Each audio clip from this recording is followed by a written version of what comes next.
Assalamualaikum warahmatullahi wabarakatuh. Waalaikumsalam warahmatullahi taala wabarakatuh. Ya, udah kembali lagi bersama kita ya, Bayu. Iya. Di episode bukan episode 3 sih ya, hitungannya episode spesial. Spesial. Karena apa? Biasanya kan kita uploadnya weekend. Di sini kan ada hari spesial. Hari apa itu, Viko? Hari sesuai gestar kita kan udah kelihatan pasti bisa nebak-nebak hari apa. Hari Kartini. Hari Kartini. Jadi siapa gestar kita ya hari ini? Yang pertama ada Rami Aulia, yang kedua adalah Verenika. Nah, berdua orang ini adalah ya bisa dikatakan salah satu pemimpin wanita praja di sini ya di kampus regional NTB kayak gitu. Bisa dikatakan ya mereka yang menjadi pemimpin wanita-wanita yang ada di sini kayak gitu. Gimana? Jadi berarti hari ini temanya ngomongin kepemimpinan dan wanita dong. Iya dong, iya. Gimana? Langsung aja kita nih ya. Gimana ya? Oh ya. Jadi gini kan. Karena IPDN ini adalah tempat pendidikan di mana kita dididik untuk menjadi pemimpin nanti, aparatur sipil negara yang bakal menjadi pemimpin di daerah kita nanti. Otomatis pasti ada persepsi, adakah kesetaraan gender dalam kepemimpinan kayak gitu kan. Menurut kalian pantas nggak sih pemimpin wanita itu dijadikan pemimpin, pantas nggak menurut kalian? Yang pertama coba Rahmi nih kayak gimana? Oke. Pertama aku mau nanyain gini, apa dasarnya bisa dikatakan wanita itu nggak pantas gitu loh? Kalau pribadi kita berdua pasti menyatakan itu pantas, apalagi kita seorang wanita. Dan buktinya tuh sekarang alhamdulillahnya kayak gitu.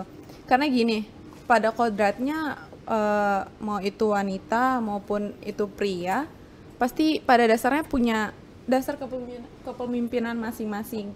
Nah, itu kembali lagi tergantung kepada pengalaman mereka, cara mereka mengolah atau melatih bakat kepemimpinan itu sendiri gitu loh. Jadi kalau dikatakan pantas apa tidak pantas, ya pantas kayak gitu. Itu ya dari aku. Ya, Feren. Yang pertama kita lihat dulu sih apa sih sebenarnya kepemimpinan itu sendiri kan, pantas atau enggak. Kalau menurut saya kan kepemimpinan itu bagaimana cara kita nih untuk memotivasi seseorang, mengajak seseorang untuk mencapai apa yang akan kita tuju gitu. Jadi kalau misalnya seorang pemimpin itu wanita yang bisa berinovatif, berkreasi lebih baik, kenapa itu tidak wanita? Gitu. Emang jawaban yang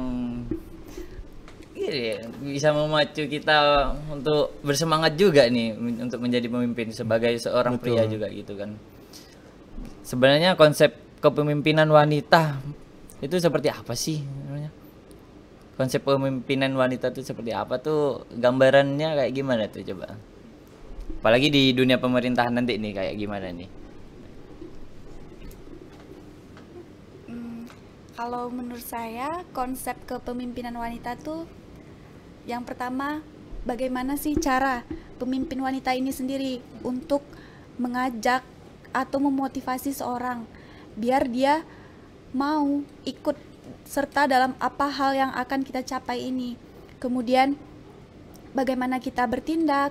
Konsepnya pemimpin itu bakal menunjukkan apa sisi yang terbaik dari dirinya, karena pemimpin itu adalah contoh untuk ditiru oleh semua orang. Jadi kalau pemimpin itu sendiri baik, pasti akan dilihat contohnya, mulai dari sikap kita, akhlak kita, cara kita bergaul ke seseorang pun akan dilihat. Jadi bagaimana kita berperilaku, akhlak yang baik, itu salah satu konsep kepemimpinan. Oke, mungkin kalau dari aku ngambil dikit dari Feren, benar. Konsep kepemimpinan seorang wanita, baik itu wanita maupun pria, balik lagi, semua orang pasti akan menunjukkan sisi baiknya, yang terbaik dari diri dia kayak gitu. Apalagi seorang pemimpin pasti dipilih itu berdasarkan orang juga ngelihat, oh dia mampu ini, berarti dia sudah dipercaya untuk menjadi pemimpin. Nah seperti itu sih. Kalau dari segi wanitanya sendiri, mungkin kalau konsep kepemimpinan seorang wanita, tadi kita udah sempat berdiskusi sedikit. Bisa dikatakan wanita itu menggunakan perasaan, itu benar banget menggunakan perasaan. Cuma itu bisa ini loh, bisa dari kita ngambilnya dari positif, bisa dari negatifnya. Kebanyakan orang menganggap kita yang menggunakan perasaan itu malah itu negatifnya kita, kekurangannya kita, jadi kita mudah terombang-ambing kayak gitu. Padahal baper gitu ya. Nah, iya. Padahal sebenarnya itu tuh menjadi acuan kita yang tidak gampang emosional, bisa mengerti dari kedua sisi, kedua belah pihak, tidak arogan atau tidak asal mengambil keputusan langsung seperti itu. Tidak hanya dari logika aja ya, Mi. Iya benar. Biasanya kan kalau pria nih atau cowok nih biasanya kan lebih ke logika nih, logikanya langsung nggak pakai perasaan. Gitu. Kalau wanita bisalah dua sisi, logika sama perasaannya main. Gitu. Kita dengan perasaannya gitu, memimpin dengan perasaan. Nah, perasaan kalian sendiri gimana setelah istilahnya memimpin di NTB ini? Ada nggak atau kayak rasa gimana ya? Ada diskriminasi kah, atau misalnya kayak kesulitan apa sih yang dirasakan selama menjadi pemimpin gitu, apalagi memimpin wanita-wanita NTB lah khususnya gitu, bagaimana? Ya, kalau enggak ya mungkin karena cowok memiliki fisik yang lebih kuat, jadi mungkin karena cowok memiliki fisik yang lebih kuat itu bisa diandalkan secara fisik kan untuk memimpin, sedangkan perempuan kan lebih ke perasaan kayak gitu kan. Apakah itu nanti akan menjadi suatu diskriminasi ketika kalian memimpin kayak gitu?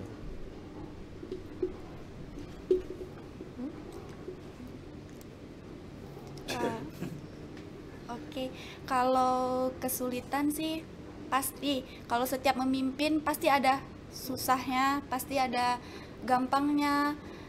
Kalau kesulitan tergantung gimana kita membawa diri kita. Kalau kita anggap itu sulit, pasti akan sulit. Tapi kalau kita menjalankan itu dengan legowo atau ya udah ini sudah tanggung jawab saya, pasti yang sulit akan berlalu lah seenggaknya. Karena di sini apalagi di NTB ya, terutama karakter setiap orang itu beda. Jadi balik lagi ke diri kita, gimana kita bisa membaca seseorang itu. Balik lagi, kalau kita pengen dihargai oleh orang lain, mari kita hargai orang lain dulu.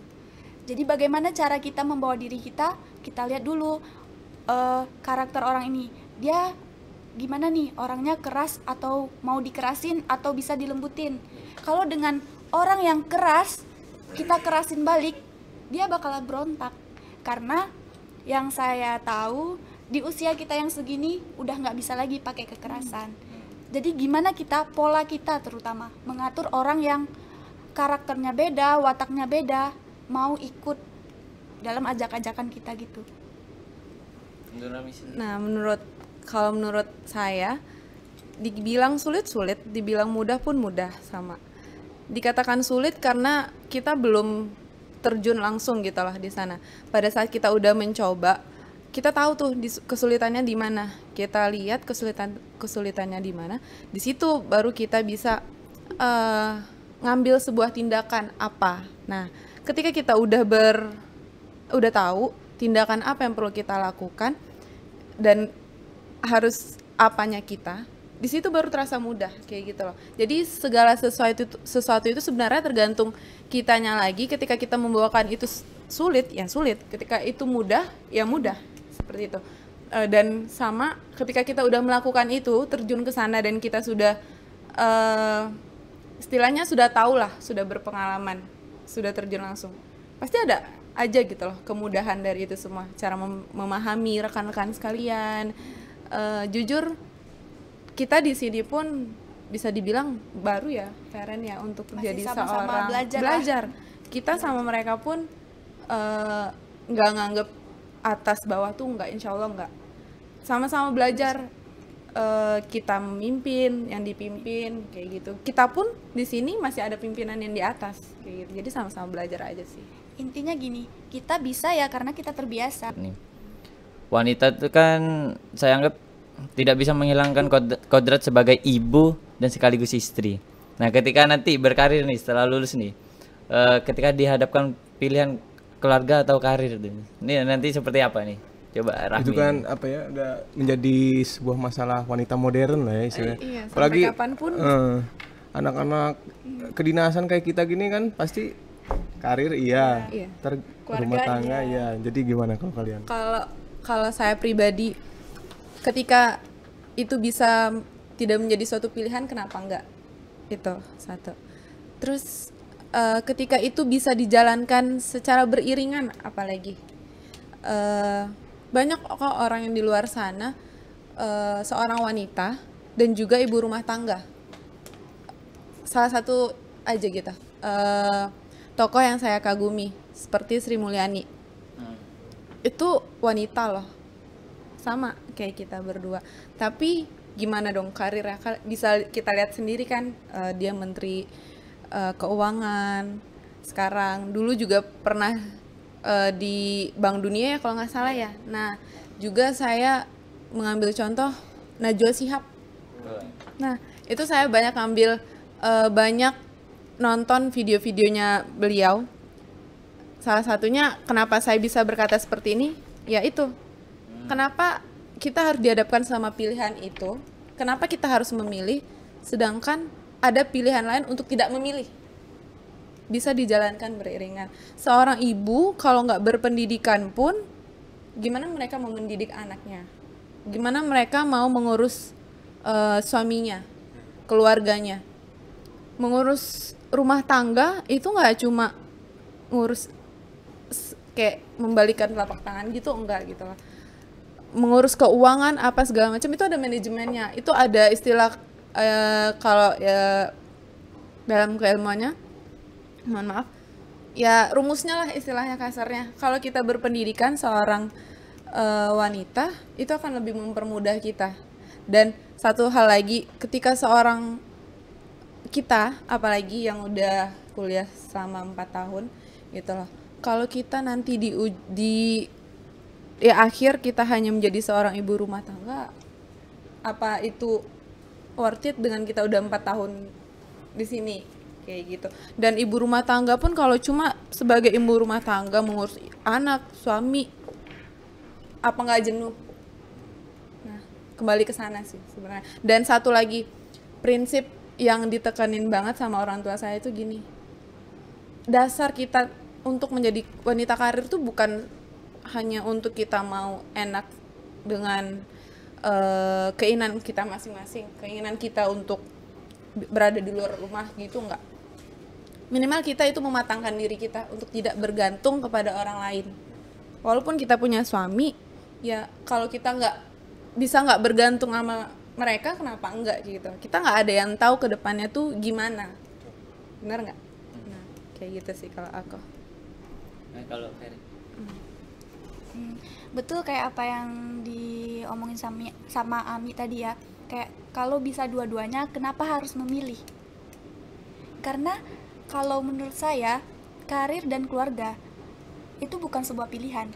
Kalau wanita hebat, pasti dia bisa ngejalanin dua-duanya. Wanita hebat nih, pasti dia bisa. Karena nggak mungkin dia cuma fokus ke satu titik keluarga aja. Sedangkan keluarga nih ada anak. Anak yang hebat itu lahir dari ibu yang hebat. Benar. Betul kan? Bener kan? Ibu yang punya pengetahuannya luas, keterampilannya luas. Berarti itu harus ibu yang hebat.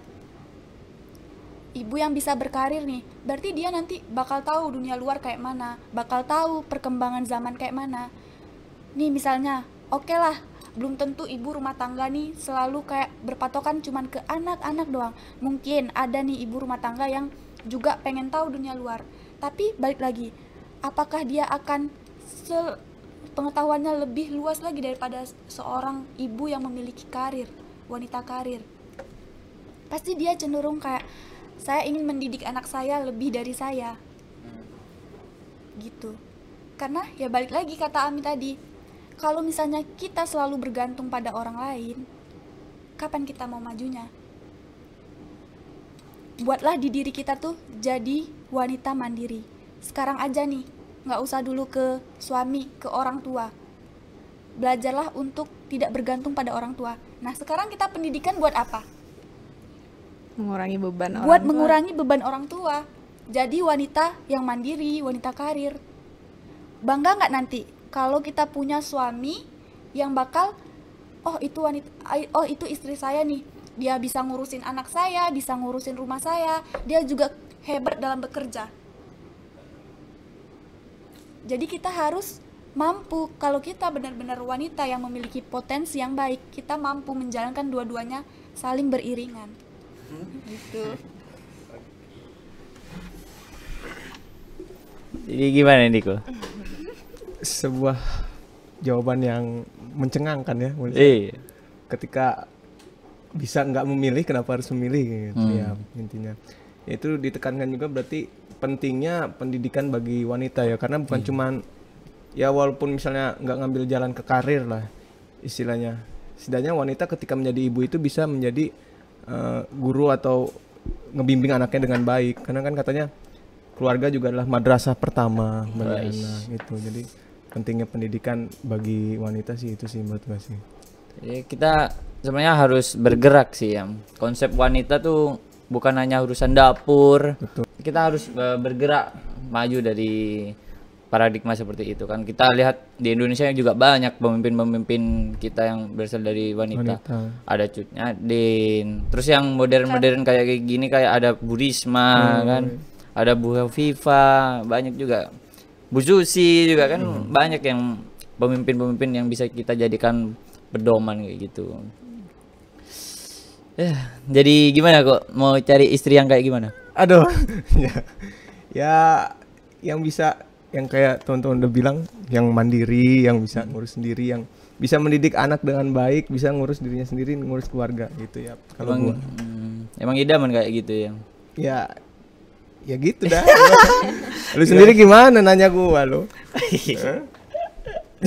Ya udahlah gitu. Tapi sebenarnya kita pun sebagai wanita gitu lah, nggak memungkiri kodrat kita sebagai ibu yang harus ngurus anak, itu enggak sama sekali.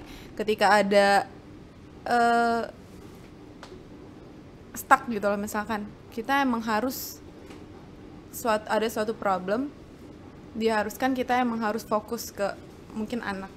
Kita nggak bakal memungkiri itu gitu loh, kalau kita harus memaksakan kehendak kita untuk tetap berkarir. Ya mungkin ada cara lain untuk itu semua. Pada intinya kita sebagai wanita pun nggak bakal memungkiri yang namanya kodrat sebagai wanita untuk menjadi ibu dan anak. Itu nggak egois untuk karir doang, nggak. Kayak gitu sih kalau aku pribadi ya, kayak gitu.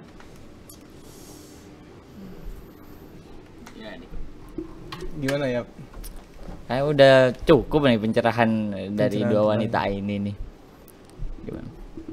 Mungkin ada ini enggak? Oh, pertanyaan penutup berarti terakhir untuk sekalian closing aja ya. Karena Hari Kartini juga dong. Gimana kalian memaknai Hari Kartini ini untuk ya sebagai pemimpin perempuan? Bagaimana kalian memaknainya? Sekalian closing juga ya, Sa? Iya, closing. Berarti mereka yang nutup. Ya mereka nutup kan spesial perempuan dong. Oke. Bagaimana kita memaknai Hari Kartini? Benar. Hari Kartini itu kan diperingati sebagai emansipasi wanita, di mana apa yang dilakukan pria mungkin juga bisa dilakukan oleh wanita. Mungkin tidak sama tapi minimal seimbang. Maksudnya beriringan lah kayak gitu. Kalau saya pribadi, saya pernah membaca salah satu, ini dalam banget sih, kalau salah mohon maaf ya, karena di SMP waktu itu saya baca Ibu Kartini itu kalau nggak salah di salah satu tulisannya itu pernah bilang kayak gini, itu membekas banget. Dia itu dipingit sejak kecil, udah dipingit sejak kecil. Dan Ibu Kartini itu memang bukan dari kalangan yang maksudnya di bawah, tapi dia dari bangsawan. Dia dilahirkan dari kalangan yang bangsawan, orang tua bangsawan, tapi dia sudah dipingit sejak kecil, mengikuti tradisi pada masa itu. Tapi dia tetap bergerak untuk kemajuan seorang wanita, kayak gitu. Dan dalam suatu tulisannya itu dia mengatakan dia tidak memungkiri kalau apa yang dia alami itu, dia merasa itu sebuah tekanan untuk dia. Dia mengatakan begini, saya merasa ini tekanan buat saya mengaku kalah, katanya begitu. Tapi dia mengatakan masih ada orang yang perlu pengertian dari saya. Maksud di sana, pengertian di sana, yang butuh pengertian dari Ibu Kartini itu adalah itu bapaknya tadi. Bapaknya kenapa memingit dia? Itu karena pada masa itu bapaknya yang seorang pemimpin daerah itu juga ditekan sama tradisi yang ada pada masa itu pada masa itu di Nusantara. Jadi mau nggak mau sebagai anak yang berbakti pun dia harus mengikuti orang tuanya kayak gitu. Sampai dia bilang jangan salahkan ayah saya, seperti itu. Jadi seorang Kartini yang merasa ditekan dan mengaku kalah dengan kondisi dia pun, dia berusaha untuk memahami kondisi orang lain. Itu dia tadi, wanita memahami kondisi orang lain, ya kan? Nah, di situ sama Kartini sedikit ya. Kartini ini menikah di umur yang muda dan dia itu dijodohkan. Bayangin nggak, banyak banget hal-hal, istilahnya tuh bukan hal yang mengenakan gitu loh bagi dia, tapi dia tetap mau memikirkan orang lain. Nah, itu mungkin yang kita harapkan sama-sama untuk wanita sekarang, bisa lebih memikirkan diri sendiri. Itu penting juga, tapi balik lagi, masih ada orang yang butuh pengertian kita, entah itu orang tua, orang di sekitar kita. Kita nggak tahu kondisi orang di sekitar kita itu, apa dia lebih susah dari kita, apa dia lebih bagaimana. Jadi intinya ketika ada orang yang salah, ketika ada orang yang istilahnya menjatuhkan apa-apa segala macam kita, menekan kita, balik lagi, oh berlapang dada lah istilahnya. Oh mungkin dia butuh pengertian saya, yaudah kayak gitu. Nggak ada ruginya juga gitu lah. Jadi di situ Ibu Kartini mengajarkan kita untuk masih ada orang yang butuh pengertian kita, kayak gitu sebagai seorang wanita. Kalau itu sih menurut saya. Nah, di sini kan udah nih yang Ibu Kartini, kalau menurut saya ketika saat ini kita sudah ada di titik yang sudah bisalah dikatakan wanita sudah banyak memimpin, banyak kepemimpinan yang dipegang oleh wanita, dan sekarang tinggal bagaimana lagi kita melakukan hal yang telah diperjuangkan itu dengan baik. Bagaimana kita meneruskan hal-hal ini dengan baik. Jangan sampai hal yang telah diperjuangkan ini malah rusak karena generasi sekarang. Maka dari itu kita generasi sekarang, salah satunya ayolah sama-sama. Pertama, lihat dulu di diri kita sendiri. Bagaimana dulu seorang wanita memperjuangkan hak-hak wanita. Dan sekarang kita yang hidup pada era ini, pada zaman ini, tinggal menikmatinya. Dan apalagi yang harus kita lakukan selain membangun lebih baik lagi. Jangan sampai kita malah runtuh karena hal-hal yang menurut saya kurang lah. Kita harus sama-sama lah lebih lagi membangkitkan apa yang telah diperjuangkan dari pahlawan-pahlawan wanita sebelumnya.